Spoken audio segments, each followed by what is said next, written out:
Hello and welcome to all the men and women of the West. I'm Joe. Today I'm going to be discussing the Dance of the Dragons, or the Targaryen Civil War, as I prefer to call it. Because there's so much that happens in this war, I decided I'm going to tackle it by region. So let's get started. The North is where we'll begin, and we'll make our way south. The North really didn't have much to do with this war, as it generally stayed out of it. It doesn't seem that many of the Northerners felt that it really involved them or mattered to them, as King's Landing is far away and has very little to do with the Northmen. The Blacks ended up sending Jace Velaryon, or Jacaerys Velaryon, to the north to treat with Cregan Stark, who he ended up going hunting with, drinking, sword fighting alongside, otherwise got distracted with Cregan obviously wooing the young prince. Mushroom claims that Cregan had a half-sister who seduced Jace, and that an angry Cregan only relented after being told that Jace and Sarah had secretly wed in the Godswood of Winterfell, though would be rather like Martin to slip in such a story into his universe.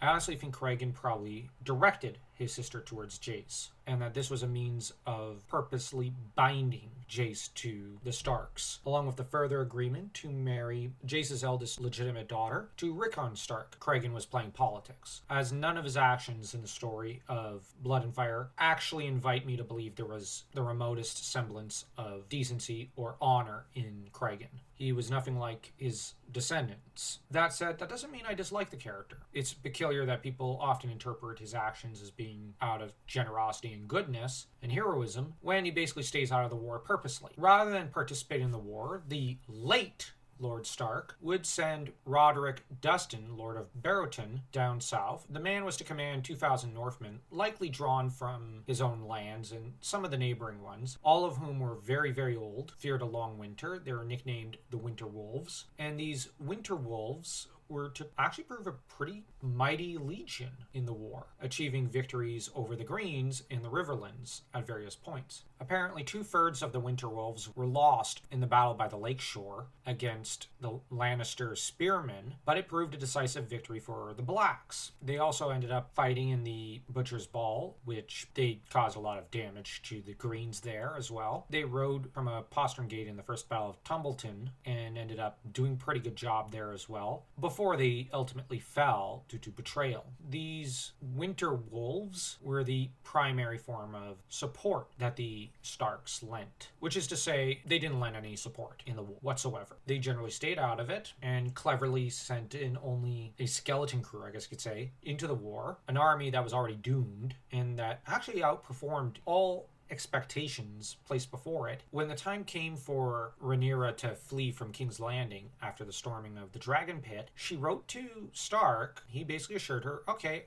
I'm just waiting to gather about 10,000 men, which would take quite a while. And so he ended up gathering them and gathering and gathering till he had probably about 8,000 men. So he didn't actually gather 10,000 men. He then ended up advancing on King's Landing, whereupon he apparently outnumbered the Rivermen, apparently intimidated a lot of the local people of the Crownlands, only to end up holding court in the Red Keep for 6 days, which became known as the Hour of the Wolf, with Cregan Stark basically dominating the Regency for a brief time, named himself Hand of the King. And Cregan, who had not participated in the war, nor covered himself in military glory like the Tullys, or even the Baratheons or Lannisters, anyone and everyone else did, basically acted like he won, because he essentially did. He was the only one with a fresh army. He was to condemn Grand Maester Orwyle and Sir Giles Belgrave of the Kingsguard, along with soldiers from House Strong who had freed Baela Targaryen imprisonment, only to spare her, likely due to her royal blood. He just wanted to make a show of power to an extent. Who knows why he spared her. Cregan, though, was to condemn Corlys Velaryon, the Lord of the Tides, until Alysanne Blackwood essentially seduced Cregan and begged for the life of Velaryon. Cregan Stark was to also spare him, possibly because Prince Aegon begged for Corlys's life, which it's telling that Cregan wanted to condemn Corlys Velaryon, as technically they were on the same side. It was under the pretense that, oh well, Corlys poisoned Aegon II, the King of the Greens, to condemn Corlys for having slain the enemy when he had gone gone south himself to supposedly avenge Rhaenyra and destroy Aegon. It doesn't make sense to want to condemn Corlys, unless of course he wanted to do it himself and was angry, or that he really came down south to side with the winners, as he had delayed throughout the entire war, and with the loss of the Winter Wolves and Roddy the Ruined, Dustin, he had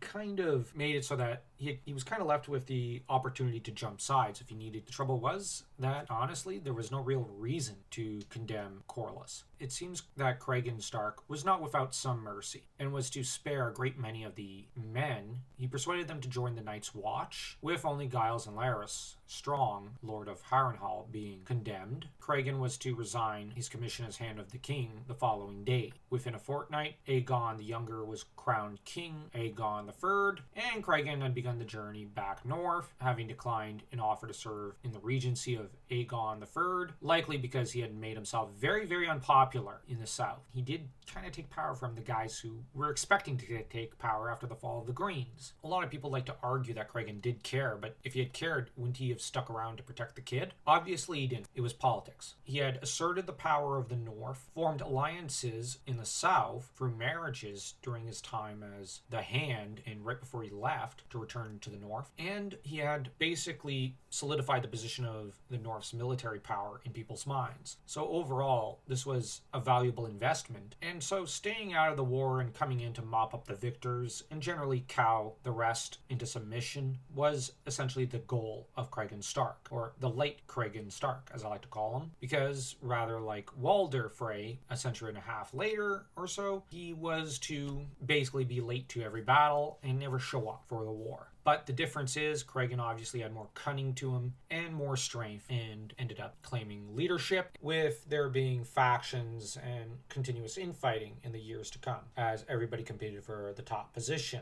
at court. But not the Starks, as they had left to basically rule as all but kings in the north. Thus, at the start of the civil war of the Targaryens, the Starks were just another lordly house. They didn't really participate in the war until the very end, except for sending the Winter Wolves south, which was a minor thing. 2,000 men in such a war is nothing, especially 2,000 dying or elderly old men with axes. Who knows what kind of condition those weapons were in to begin with. Don't forget to smash that like and that subscribe button, as though you were a dragon breathing fire breath